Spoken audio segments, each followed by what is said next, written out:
तुमचं डोकं जर शांत असेल तर निर्णय चुकत नाहीत आणि तुमची भाषा जर गोड असेल तर माणसं तुटत नाहीत. शब्द हे तलवारीपेक्षा धारदार असतात.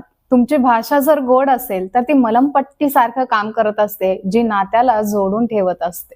जर तुमची भाषा रिस्पेक्टफुल आणि नम्र असेल तर समोरच्या व्यक्तीला राग व्यक्त करण्याची संधीच मिळत नाही. अनेक वाद बोलण्याच्या चुकीच्या पद्धतीमुळे सुरू होतात. गोड बोलणं ही नात्यातील सर्वात मोठी गुंतवणूक आहे. लोकांना तुमचं बोललेलं ऐकायला आवडतं, त्यामुळे ती तुमच्याजवळ टिकून राहतात.